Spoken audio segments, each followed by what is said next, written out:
Good morning 7th class बेटा। अभी जो हमने एक्सरसाइज कंप्लीट किया वो किया है 9.2 एक्सरसाइज। ठीक है, अब हमारी जो एक्सरसाइज होगी 9.3 एक्सरसाइज होगी, बट उससे पहले हम कुछ टॉपिक्स देख लेते हैं। ठीक है, इस एक्सरसाइज की इंट्रो देख लेते हैं क्या है। सबसे पहले जो हमारा टॉपिक आएगा वो आएगा मीडियंस ऑफ ट्राइंगल। ठीक है, मीडियन ऑफ ट्राइंगल्स क्या है? The line segment joining the vertex of A triangle. आपके ट्राइंगल के किसी वर्टेक्स से एक लाइन ज्वाइन हो रही है, एक लाइन सेगमेंट ज्वाइन कर रही है to the mid point of opposite side. उसकी अपोजिट साइड के मिड पॉइंट को देखो, ये ट्राइंगल है। ठीक है, इसमें ये वर्टेक्स, इस वर्टेक्स के सामने जो भी हमारी साइड पड़ रही है, इस वर्टेक्स के सामने ये वाली साइड पड़ रही है, इस साइड का मिड पॉइंट ये वाला हो गया मिड पॉइंट। इस पॉइंट से ये वाली जो लाइन ड्रॉ कर रहे हैं हम, इसको बोलते हैं मीडियन। देखो, ये आपकी ट्रायंगल है, आपने ये वाला वर्टेक्स लिया, इसके सामने ये वाली लाइन पड़ेगी, साइड पड़ेगी, इस साइड का मिड पॉइंट ये वाला हो गया। इस मिड पॉइंट से इसको मिलाओगे तो ये कहलाएगा मीडियन। क्या कहलाएगा? मीडियन। इसी तरीके से आप देखो, एक ट्रायंगल है, ये वर्टेक्स लिया हमने, इसके सामने ये वाली साइड पड़ेगी, इस साइड का मिड पॉइंट ये वाला हो गया, इस मिड पॉइंट से इसको मिलाओगे तो ये कहलाएगी मीडियन। तो एक ट्रायंगल्स के आपके अंदर आप 3 मीडियन ड्रॉ कर सकते हो। ठीक है ना, तीनों वर्टेक्स से। अब आपके पास जो पिक्चर्स दी हुई है वो ये वाली पिक्चर्स दी हुई है। ठीक है, कंबाइंड इसने मीडियन बनाई हुई है। ए से डी पर आई हुई है, बी सी के ऊपर डी पर आई हुई है, बी से ए सी के ऊपर ई पर आई हुई है, इसी तरीके से सी से ए बी के ऊपर एफ आई हुई है। ठीक है, तो डी एक मीडियन है जो बी सी साइड पर आई हुई है। ठीक है ना, बी सी के ऊपर ए डी मीडियन आई हुई है, ये वाली। जैसे ये आपकी ए बी सी ट्रायंगल हो गई, तो ए से डी तक बी सी के ऊपर गिरा है ना, A D line B C के ऊपर आई हुई है। ठीक है, तो डी मीडियन हो गई बी सी के ऊपर। इसी तरीके से आपके पास बी ई और सी एफ 2 और मीडियन बना सकते हो, तो मतलब टोटल आपके पास 3 मीडियंस बना सकते हैं। ठीक है, यदि तीनों मीडियंस जो है वो इंटरसेक्ट करे एक पॉइंट पर, ठीक है ना, तीनों ही मीडियन एक पॉइंट पर जहाँ पर भी करती है वो ट्रायंगल का मिड पॉइंट होता है, उसे बोलते हैं सेंट्रॉइड। ध्यान रखना, यदि तीनों ही मीडियंस एक पॉइंट पर इंटरसेक्ट करें तो उसे बोलते हैं सेंट्रॉइड। ठीक है, ट्रायंगल का मिड पॉइंट। तो आपने जब ये एक्सरसाइज स्टार्ट करोगे तो आपने ये वाली एक्सरसाइज, ये वाली जो डेफिनेशन है यहाँ से लेकर यहाँ तक लिखनी है। ठीक है, और यहाँ से लेकर यहाँ तक बस, और एक ही पिक्चर ड्रॉ करनी है। ठीक है, तो मीडियन की डेफिनेशंस लिखोगे एक एग्जांपल लिखकर, और आपने ये वाली पिक्चर ड्रॉ करनी है। ठीक है, अब होता है altitude of a triangle. Altitudes of a triangle अगला टॉपिक है हमारा, altitude of a triangle. The perpendicular line segment from the vertex of a triangle is opposite side. देखो, अब हमारा वर्टेक्स तो आ रहा है, वर्टेक्स से अपोजिट साइड के ऊपर एक लाइन तो ड्रॉ हो रही है, पर ये जो लाइन है ये मिड पॉइंट पर ड्रॉ ना होकर ये परपेंडिकुलर लाइन बन रही है। ये जो लाइन है ये परपेंडिकुलर बन रही है। परपेंडिकुलर का मतलब ये अपोजिट साइड के ऊपर 90 डिग्री का एंगल बना रही है। समझ में आया? एल्टीट्यूड का मतलब है कोई भी ट्रायंगल, ठीक है, जैसे मैंने ये ट्रायंगल बनाई, तो इस वर्टेक्स से ये लाइन बिल्कुल स्ट्रेट जाएगी, इसको मिड पॉइंट से कोई मतलब नहीं है। अब इसको यहाँ पर 90 डिग्री के एंगल से मतलब है। ठीक है, यदि 90 डिग्री का एंगल परपेंडिकुलर लाइंस बन रही है, ये इस लाइन को बोलते हैं परपेंडिकुलर लाइंस। जब 90 डिग्री का एंगल बनाती है इसको बोलते हैं परपेंडिकुलर लाइंस। ये हमेशा ऐसी फॉर्म में होती है, इस फॉर्म में होती है हमेशा। ठीक है, तो यदि परपेंडिकुलर लाइंस ड्रॉ हो रही है वर्टेक्स से अपोजिट साइड पर, इस वर्टेक्स से इस अपोजिट साइड पर लाइन ड्रॉ हो रही है, तो इसे बोलते हैं एल्टीट्यूड। देखो, एक और पिक्चर देखो, अब ये लाइन आएगी तो ये मिड पॉइंट थोड़ा, ये नाप के देखोगे तो मिड पॉइंट नहीं बन रहा ना ये। तो ये जो लाइन ड्रॉ हो रही है, परपेंडिकुलर लाइंस ड्रॉ होती है, इसे बोलते हैं एल्टीट्यूड ऑफ ए ट्रायंगल। ठीक है, तो आप इस पिक्चर में देखोगे तो ए डी एल्टीट्यूड बनाया हुआ है बीसी के ऊपर। यदि ये बॉक्स बना हुआ है तो इसका मतलब एल्टीट्यूड है। ठीक है, ये एल्टीट्यूड जरूरी नहीं है आपके ट्रायंगल के अंदर आए। जब हम स्ट्रेट लाइन ड्रॉ करते हैं तो वो ट्रायंगल के बाहर भी जा सकता है। जैसे आपकी ट्रायंगल ये वाली है, सपोज करो आपकी ट्रायंगल ये वाली बन रही है, ट्रायंगल तो कैसे भी बन सकती है, ये ट्रायंगल है, अब इसकी स्ट्रेट लाइन आएगी तो बाहर आएगी ना, तो ये आपके बेस के साथ ये जो बेस है इसके साथ में जो स्ट्रेट लाइन आएगी इसे हम एल्टीट्यूड बोलेंगे, ठीक है ना। मीडियन हमेशा ट्रायंगल के अंदर मिलेगा, मीडियन हमेशा ट्रायंगल के इंटीरियर होगा, ध्यान रखना। बट एल्टीट्यूड इंटीरियर और एक्सटीरियर दोनों हो सकता है, समझ में आ गया। और हमेशा परपेंडिकुलर को इस तरीके से डिनोट करते हैं, मैंने आपको ऊपर भी बताया था ऐसे, ठीक है। परपेंडिकुलर को जब भी डिनोट करते हैं इस तरीके से करते हैं, ठीक है। जैसे आपको लिखना हो तो ए डी परपेंडिकुलर सी, इसको बोलेंगे ए डी, ये जो लाइन है ये सी ई के ऊपर, ये जो सी ई है इसके ऊपर परपेंडिकुलर है, ठीक है। तो आपने एल्टीट्यूड की डेफिनेशन कहाँ से कहाँ तक लिखोगे, perpendicular line segment from the vertex of a triangle to its opposite side is called of the altitude of the triangle, ठीक है, ओके। और आप ये वाली पिक्चर बना दोगे, समझ में आ गया। अब अगला टॉपिक आता है आपका exterior angle of a triangle and it's properties. जो एक्सटीरियर एंगल है ट्रायंगल का वो क्या है और उसकी प्रॉपर्टीज़ क्या है। आपको हमेशा ही पता है कि एक ट्रायंगल के अंदर कितने एंगल्स होते हैं, तीन एंगल होते हैं। बट क्या हम कोई और एंगल्स बना सकते हैं, यस बना सकते हैं। When A side of a triangle is extend, कोई भी लाइन को आप बढ़ाते हो, कोई भी साइड को आप एक्सटेंड करते हो, ये साइड एक्सटेंड कर दी तो देन जो बाहर की तरफ एंगल बनता है इसे बोलते हैं एक्सटीरियर एंगल। क्या बोलते हैं, एक्सटीरियर एंगल। देखो सपोज करो आपकी ये ट्रायंगल थी, आपने ये वाली साइड इधर एक्सटेंड कर दी तो यहाँ पर एक्सटीरियर एंगल बन जाएगा। आपकी साइड ये वाली आपने ये एक्सटेंड कर दिया तो ये वाला एंगल बन जाएगा, ठीक है ना। तो आपकी ट्रायंगल की कोई भी साइड एक्सटेंड करने से एक नया एंगल बनता है, उसे बोलते हैं एक्सटीरियर एंगल, ठीक है। जैसे इस तरीके से, इस तरीके से या इस तरीके से 3 एंगल्स बन सकते हैं, ठीक है। अब इनमें प्रॉपर्टीज़ क्या है, आपका यदि किसी भी ट्रायंगल में एक साइड को आपने प्रोड्यूस कर दिया और आपका एक्सटीरियर एंगल बन गया है तो वो किसके इक्वल होगा, सम ऑफ 2 इंटीरियर भी और अपोजिट एंगल्स के। वो अंदर भी होने चाहिए दोनों एंगल्स और अपोजिट होने चाहिए, मतलब वो वाला एंगल नहीं लेना है। जैसे सपोज करो आपने 4 लिया है तो 4 वाला एंगल नहीं लेना, इसके अलावा इस 3 को छोड़ दो, इसके साथ वाले एंगल को छोड़ दो, तो ये दोनों एंगल अपोजिट होते हैं और अंदर भी हैं, तो इन दोनों के तो 4 जो होगा वो इन दोनों का टोटल होगा, ठीक है। एक्सटीरियर एंगल अंदर के 2 अपोजिट एंगल के सम के इक्वल होता है, उसे बोलते हैं एक्सटीरियर एंगल प्रॉपर्टी, ठीक है। That is clear. देखो आपके पास ये ट्रायंगल है, मैंने ये साइड इधर प्रोड्यूस कर दी, मैंने इसको 1 दे दिया, 2 3 4, तो ये जो 4 है वो किसके इक्वल होगा, एंगल 1 प्लस एंगल 2 के इक्वल होगा, क्योंकि 3 तो मैंने नहीं लेना ना, आपको मैंने बताया था एक्सटीरियर एंगल में अंदर के अपोजिट एंगल का टोटल लेना है। अंदर भी होने चाहिए, अंदर तो 3 एंगल है पर अपोजिट इसको वाला नहीं लेना, ये अपोजिट 1 और 2 का टोटल 4 के इक्वल होगा। बहुत इंपॉर्टेंट प्रॉपर्टीज है एक्सटीरियर एंगल प्रॉपर्टी, ध्यान रखना। एक्सटीरियर एंगल जो होगा वो इक्वल होगा सम ऑफ 2 इंटीरियर अपोजिट एंगल्स के, ठीक है। अब एक और प्रॉपर्टीज है हमारे पास कि किसी भी ट्रायंगल की 2 साइड का सम, साइड का बोल रहे हैं एंगल का नहीं बोल रहे हैं यहाँ पर, किसी भी ट्रायंगल की 2 साइड का सम हमेशा तीसरे से बड़ा आना चाहिए, हमेशा ही तीसरी साइड से बड़ा आना चाहिए। अब सपोज करो ये 2 है, ये 4 है, ये 5 है, ठीक है। कोई भी 2 साइड ले लो, मैंने 2 और 4 ले लिया, कितना आ गया 6। तो क्या ये ग्रेटर है 5 से, यस ग्रेटर है, थर्ड लाइन से बड़ा है ना, थर्ड लाइन से। बट मैंने अब 2 और 5 ले लिया, मैंने 4 ना लेकर मैंने 5 ले लिया, 2 और 5 का आंसर आ रहा है 7। क्या 7 बड़ा है, थर्ड कौन सी है 4, यस ये बड़ा है, क्या मैं 2 और 5 भी नहीं ले रही, मेरी नहीं है इच्छा, मैं ये वाला दोनों ले लेती हूँ। 5 और 4 का टोटल करके देखो कितना आ रहा है 9।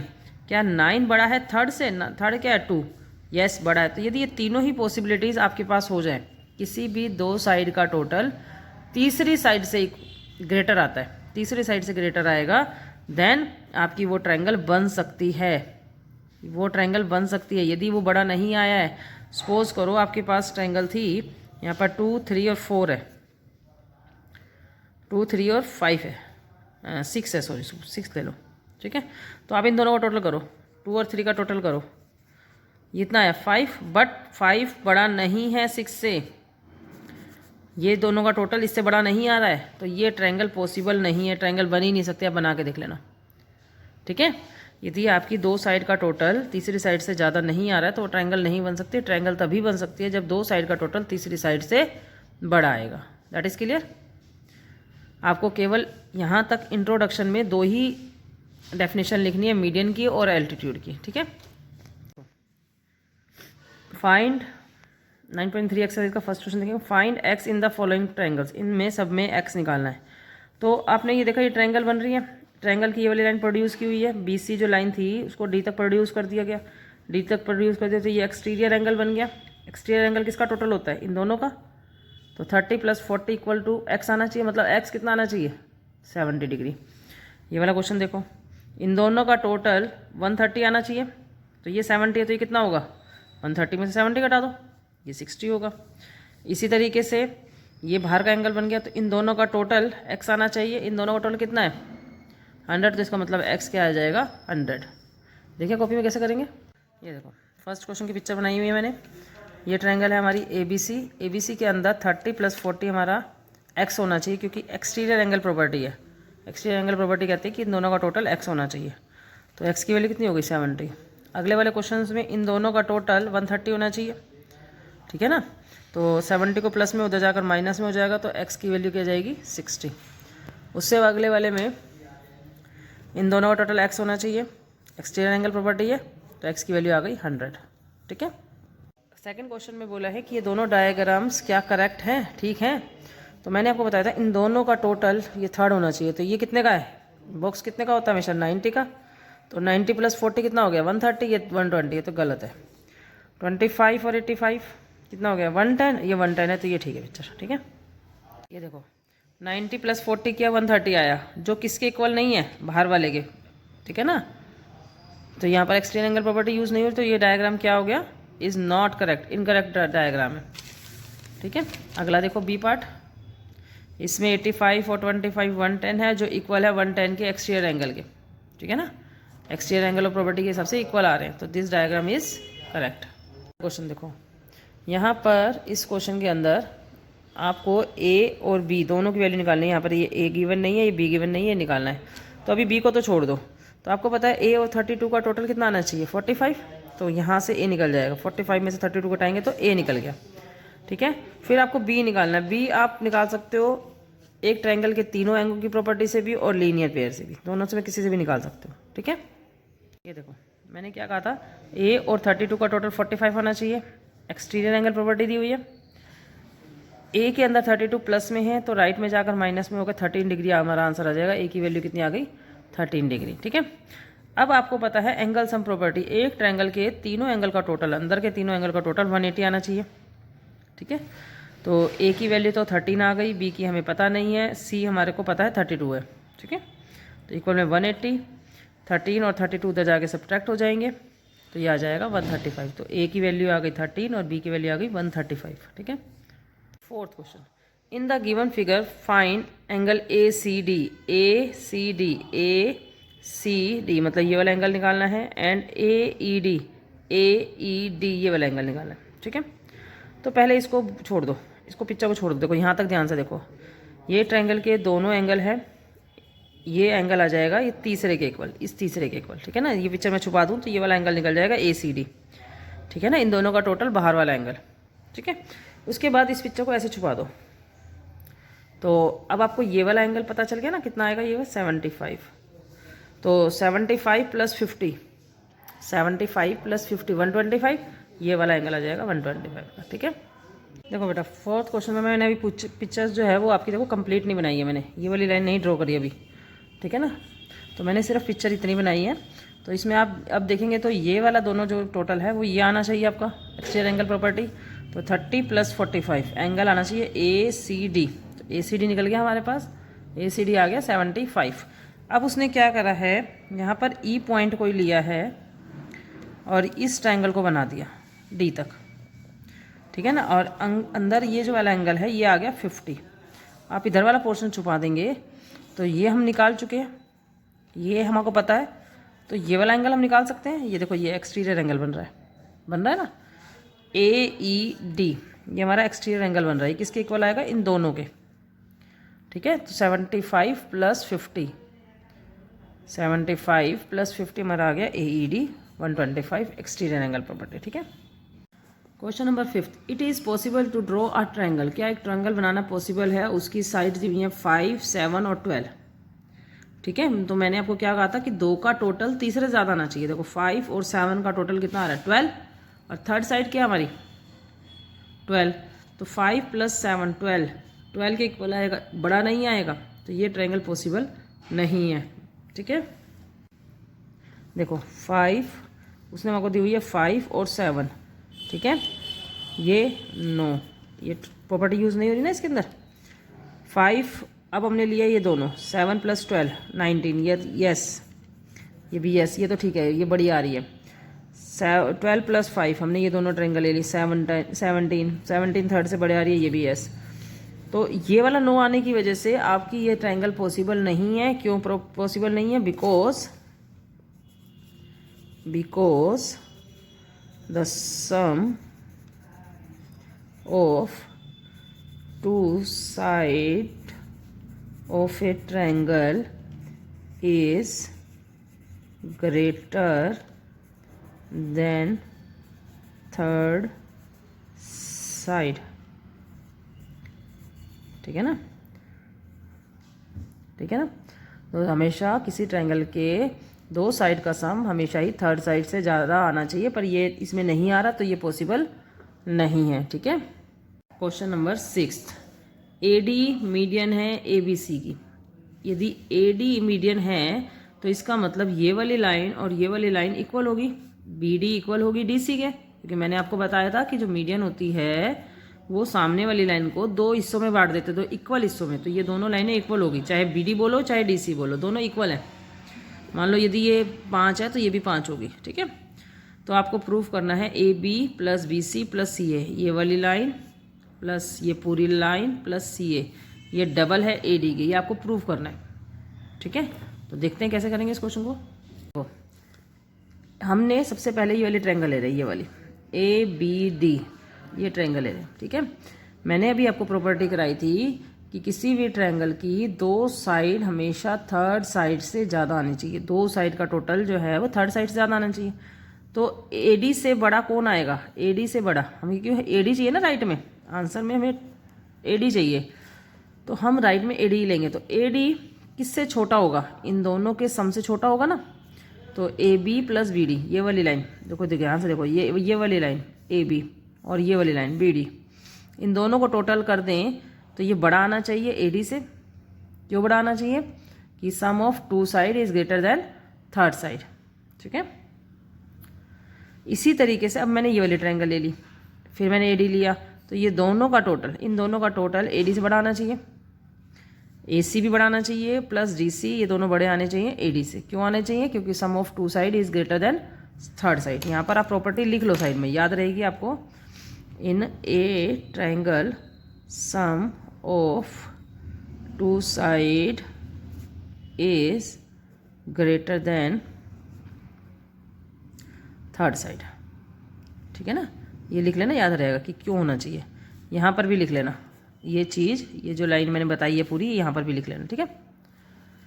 2 साइड का टोटल थर्ड साइड से बड़ा आना चाहिए। ठीक है। 2 साइड का टोटल, इस वाले ट्रायंगल की बात करी मैंने, जब ADC ट्रायंगल की बात करी तो AC प्लस DC ये बड़ा आना चाहिए AD से। अब ये जो नंबर 1 आया, इसको मैंने नंबर 1 दे दिया ना, इस पूरी लाइन को मैंने नंबर 1 दे दिया, ऐसे ही इस लाइन को मैंने नंबर 2 दे दिया।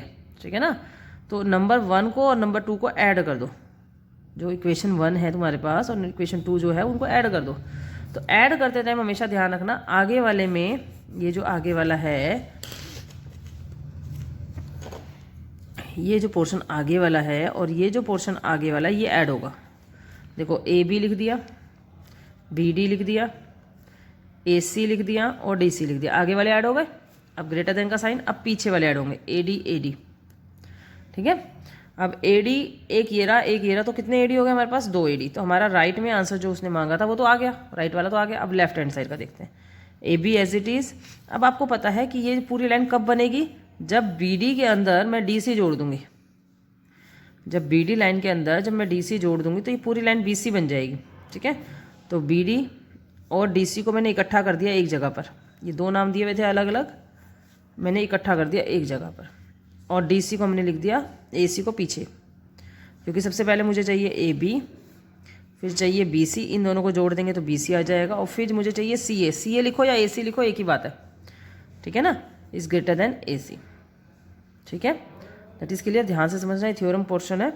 अब आपकी थ्योरम्स आनी शुरू हो जाएंगी। ठीक है, AB आ गया एज इट इज़, इन दोनों लाइनों को जोड़ देंगे तो हमारे पास BC भी आ जाएगा, देन हमारे पास आ गया AC, तो AC ग्रेटर देन 2AD। ठीक है, तो ये हमारा वो प्रूव हो गया। हैंस प्रूव का मतलब जो उन्होंने स्टेटमेंट मांगी थी हमने प्रूव कर दी। ठीक है, 7th question, exterior angle of a triangle, एक ट्रायंगल का एक्सटीरियर एंगल 98 दिया हुआ है, interior opposite angles equal to each other, दोनों एंगल अंदर वाले जो दोनों एंगल हैं वो इक्वल हैं, तो आपको वो अंदर के दोनों एंगल्स बताने हैं कि क्या क्या होंगे। ठीक है, अब आप ये देखो, ये जो ट्रायंगल दी हुई है आपको, एक ट्रायंगल मैंने बना ली, उसने कहा कि एक्सटीरियर एंगल 98 का, तो बाहर मैंने 98 लिख दिया, और अंदर के दोनों एंगल्स उसने इक्वल बोले हैं तो मैंने XX डाल दिया, मुझे नहीं पता वो कितने के हैं। ठीक है, तो यहाँ पर आप मान लोगे कि जो इंटीरियर एंगल है अंदर के वो x डिग्री ईच है, अंदर के दोनों एंगल XX के हैं।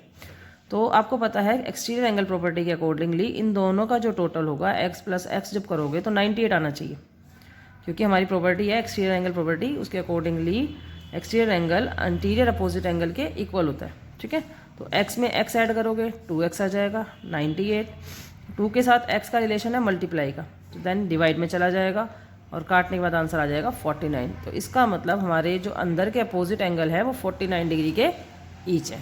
Question, one of the exterior angle दिया हुआ है, एक्सटीरियर एंगल दिया हुआ 120 का, इंटीरियर अपोजिट एंगल्स की रेशो दी हुई है 3:5। मैंने आपको बताया था जब भी रेशो दी हुई हो तो पहले के साथ भी x लगा दो, दूसरे के साथ भी 3x और 5x हो गए, अंदर के एंगल भी पता चल गए, बाहर का पता चल गया, तो अब एंगल्स निकालने हैं। देखो एक्सटीरियर एंगल तो 120 का दिया हुआ है, रेशो दी हुई है 3:5 की, तो एंगल्स क्या हो जाएंगे, हम एंगल्स कितने के लेंगे, हम इसके साथ भी x लगा देंगे 3x, इसके साथ लगा देंगे 5x, तो पिक्चर कुछ ऐसी बन जाएगी कि अंदर के एंगल हो गए 3x 5x और बाहर का हो गया 120। तो 120 कब आएगा, जब इन दोनों को जोड़ देंगे, तो 3x में 5x जोड़ेंगे 120 आना चाहिए। Exterior angle property 3x plus 5x हो गया हमारे पास 8x इक्वल में 120, 8 के साथ x मल्टीप्लाई में है, देन डिवाइड में जाके 15 डिग्री। तो एंगल्स आ गए हमारे पास, पहले वाले को 3 से मल्टीप्लाई कर दो 15 को, और फिर 15 को 5 से मल्टीप्लाई करके हमारे पास आ जाएगा 75 डिग्री। ठीक है बेटा, आप सभी ने अपना काम करके 12 बजे तक मुझे सेंड करना है। आपकी एक्सरसाइज 9.3 कंप्लीट हो गई है, मेरा UT3 का सिलेबस कंप्लीट होने वाला है, देन मैंने रिवीजन करवानी है और टेस्ट लेने, अपनी तैयारी रखा करो। ठीक है।